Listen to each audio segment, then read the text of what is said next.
Amigos, sejam bem-vindos ao canal Reproduzindo a História. O tema do vídeo de hoje é: a relação do esporte com a política é boa ou é ruim? Como se sabe, o esporte favorece e solidifica aproximações entre povos diferentes. Por exemplo, a Copa do Mundo de Futebol e os Jogos Olímpicos, ao longo do século XX e agora no século XXI, se mantêm no topo dos eventos assistidos mundo afora. Nesses eventos são despertadas emoções, alegrias, tristezas e histórias de superação. Muitos são quase ou são heróis nacionais. O esporte traz o sentimento de pertencimento a um certo grupo, a uma certa cidade ou até mesmo a um país. Por exemplo, o futebol, quando você torce para um clube específico, você de certa forma se sente uma parte desse grupo. Além de toda a parte sentimental envolvida, mas por trás de um gol marcado por um determinado time, por uma sede escolhida de Jogos Olímpicos, por uma medalha ou um recorde mundial, há uma gama de interesses gigantescos dos governos e de quem aspira a entrar no poder. E ao longo da história tivemos vários exemplos, e eu vou contar aqui neste vídeo. Mas antes eu vou dar um recado básico: assistam o vídeo até o final.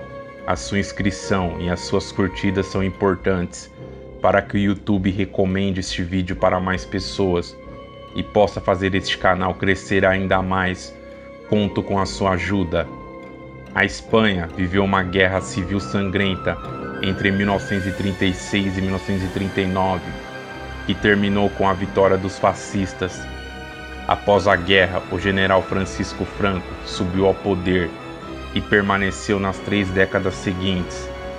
Quando assumiu o governo, os 2 times de futebol que dominavam o país eram o Barcelona e o Athletic Bilbao, que representavam a Catalunha e o País Basco, respectivamente, ambas regiões de claras tendências separatistas. E isso era um problema para Franco.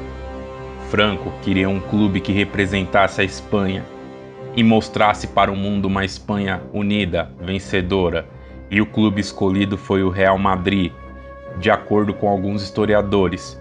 Porém, há muita controvérsia sobre essa relação, mas de acordo com o jornalista Carlos Torras, que apresentou em seu documentário chamado A Lenda Negra da Glória Branca, no qual é questionada a manipulação de resultados, investimentos com dinheiro público, contratações milionárias como o de Alfredo Di Stéfano.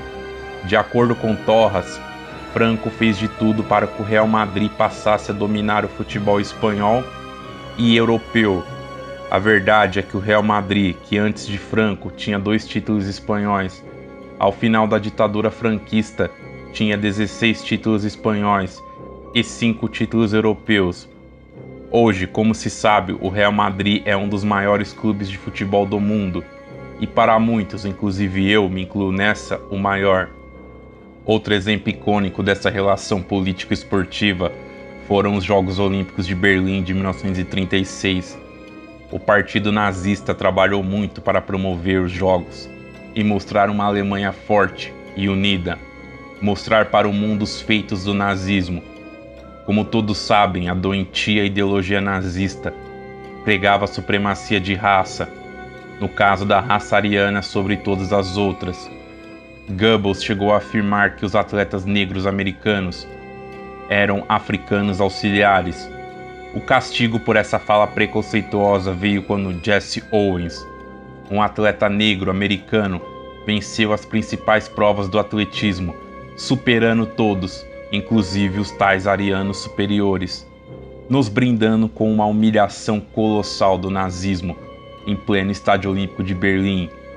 Hitler e o seu ministro da propaganda, Joseph Goebbels, estavam na tribuna e ficaram literalmente com a cara no chão.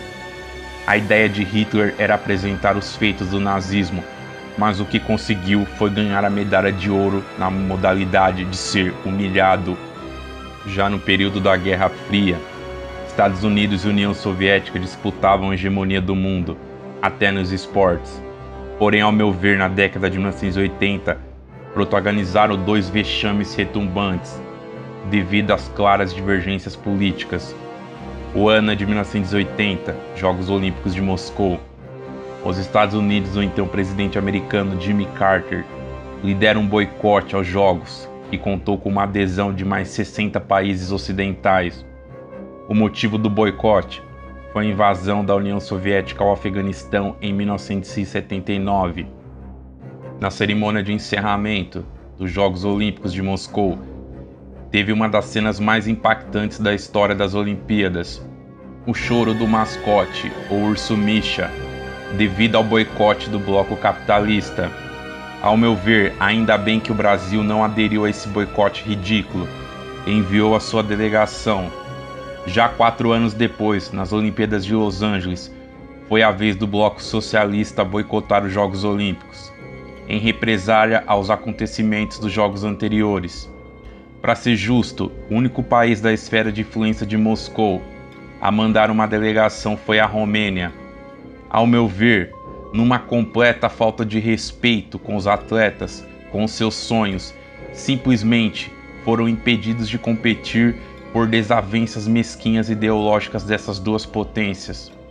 Aqui na América do Sul, em especial no Brasil e na Argentina, onde o futebol é simplesmente a paixão nacional dos dois países, os governos ao longo da história usam muito o futebol. O sucesso da seleção brasileira de 1970, considerada a maior de todos os tempos, com craques como Pelé, Rivelino, Jairzinho, entre outros, foi usada pelo governo Médici para promover o sentimento de patriotismo. Com slogans simplesmente ufanistas, a ideia era mostrar um Brasil feliz lá fora, mostrar uma magia em vender uma imagem da pátria de chuteiras, mascarando toda a repressão da ditadura militar e a ineficiência do Estado em resolver as questões básicas. Já na Argentina, durante o Mundial de 1986, aonde um dos maiores jogadores da história, Diego Armando Maradona, fez um gol antológico, driblando metade do time da Inglaterra. Neste mesmo jogo, ele fez um outro gol com a mão, conhecido como La Mano de Dios, e o governo argentino tratou de curar com este jogo um pouco da frustração da Guerra das Malvinas, no qual a Argentina foi duramente derrotada pela Inglaterra. No Brasil e também na Argentina, é muito comum também que pessoas do futebol se aproveitem das suas exposições em clubes de futebol para se tornarem populares e assim conseguir uma vaga na política. Na Argentina temos o exemplo de Maurício Macri, que foi presidente do clube de futebol mais popular do país, o tradicional Boca Juniors, de 1995 a 2007, se aproveitando claramente da popularidade devido aos inúmeros títulos conquistados pela equipe de Buenos Aires. Se tornou presidente da Argentina em 2015, com 52% dos votos. No Brasil temos vários casos de dirigentes ou jogadores de futebol que viraram vereadores, deputados, senadores e prefeitos. Por exemplo, o senador pelo estado do Rio de Janeiro, Romário Faria, principal nome do tetracampeonato da seleção brasileira de futebol em 1994, nos Estados Unidos.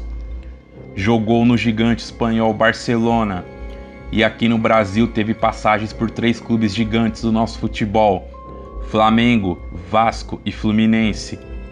Outro caso é de Alexandre Calil, prefeito de Belo Horizonte, que foi presidente de um outro clube importante do futebol brasileiro, o Atlético Mineiro, tendo o clube conquistado seu maior título da sua história, a Libertadores, em 2013, e também a Copa do Brasil, em 2014.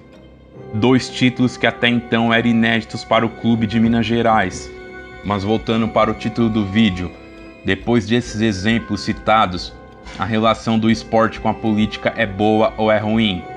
A resposta, na minha opinião, é: depende.